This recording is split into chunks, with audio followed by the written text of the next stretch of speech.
Hello दोस्तों, मैं आज एक बहुत ही नया विषय लेके आपके सामने आ रहा हूँ। अभी तक अपने सारे वीडियो में मैंने होम्योपैथी के सब्जेक्ट्स या कुछ पॉलिटिकल एक्टिविटी पे, पॉलिटिकल खबरों के बारे में, पॉलिटिकल रोज़मर्रा की पॉलिटिकल चीज़ें जो हमारे आसपास हो रही है उसके बारे में मैंने आप लोगों से बताया था। आज मैं उन सभी पेरेंट्स से बात करना चाहता हूँ जिनके बच्चों ने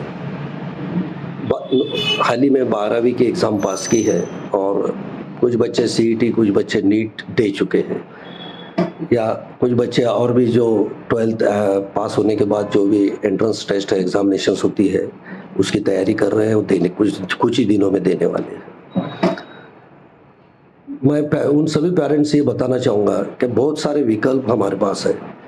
हम ये सोचते हैं कि क्यों हम हमारे बच्चों को डॉक्टर बना दें, चार्टर्ड अकाउंटेंट बना दें, इंजीनियर बना दें।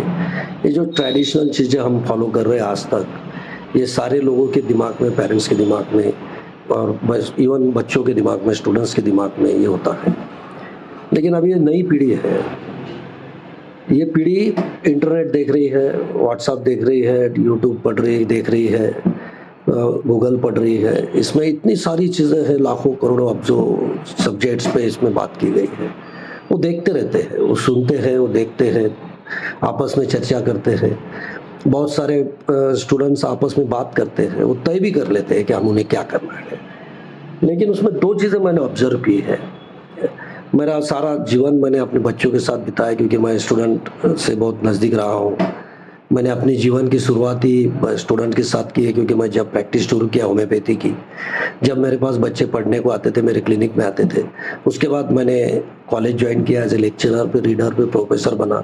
आज मैं पीएचडी, पीजी का गाइड भी हूँ, यूनिवर्सिटी के बोर्ड पे हूँ, बॉडी पे हूँ और बहुत सारी चीज़ों में मैं देख रहा हूँ। स्टूडेंट से मेरे जितने आज तक मेरे संबंध रहे हैं, मैंने देखा है कि स्टूडेंट साइकोलॉजी ये अजीबो-गरीब की होती है।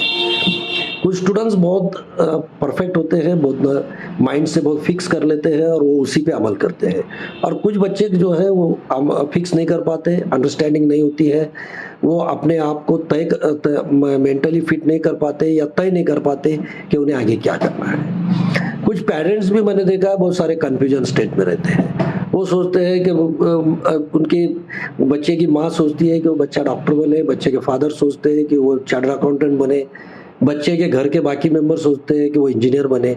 ऐसे हमारे आज की सबकी परिस्थिति घर की हो चुकी है। हम ये नहीं सोचते कि वो बच्चे में क्या ज़रूरत है, वो बच्चा क्या बनना चाहता है, वो बच्चे में क्या बनने की एबिलिटी है और वो क्या बनकर आगे अच्छा काम कर सकता है, जो कि सोसाइटी के साथ जुड़े, साइकोलॉजिकली जुड़े, फिजिकली जुड़े, मेंटली जुड़े और वो अपना लेवल बेस्ट दे पाए।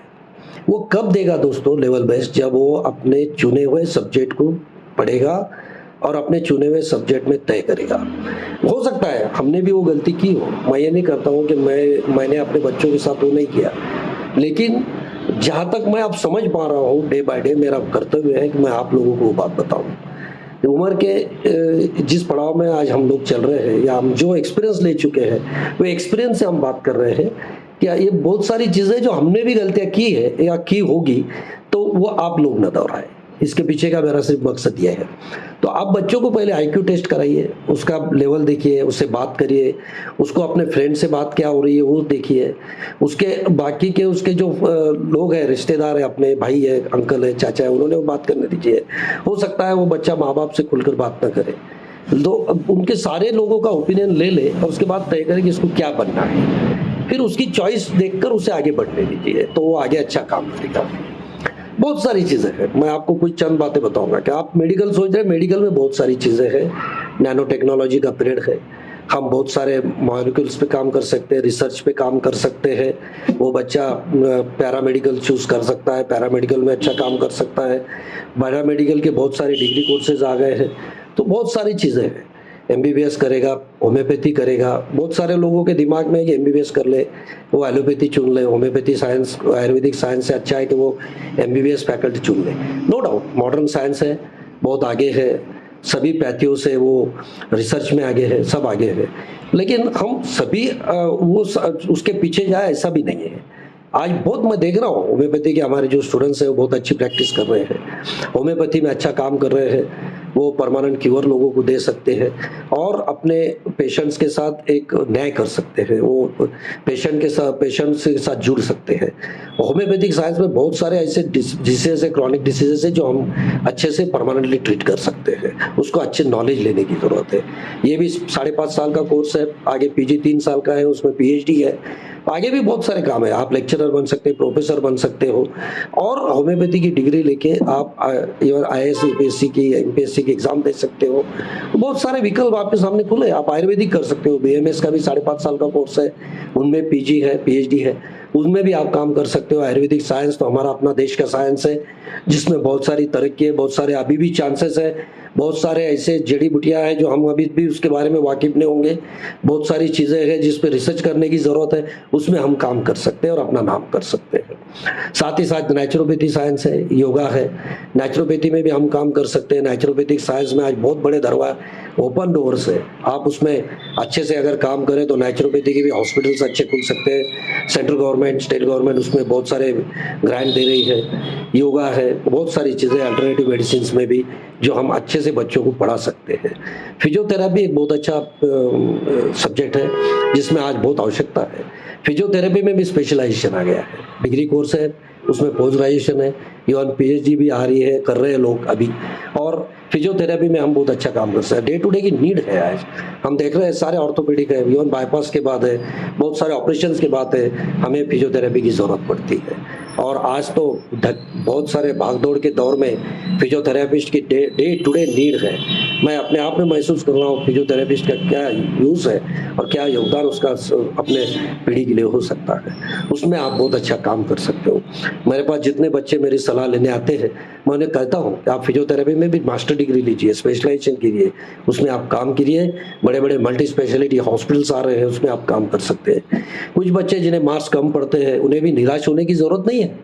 वो आने वाले पीरियड में आप पैरामेडिकल टेक्नोलॉजी में जा सकते हैं, उसमें बैचलर कोर्स आ गए हैं, बैचलर ऑफ पैरामेडिकल कोर्स आ गए हैं, आप उसमें काम कर सकते हैं। पैरामेडिकल में मेडिकल लैब टेक्नोलॉजी है, एक्सरे टेक्नीशियन है, ऑपरेशन थिएटर असिस्टेंट है, ईसीजी टेक्नीशियन है, आजकल तो सिटी स्कैन, एमआरआई टेक्नीशियन, सारों की ज़रूरत है।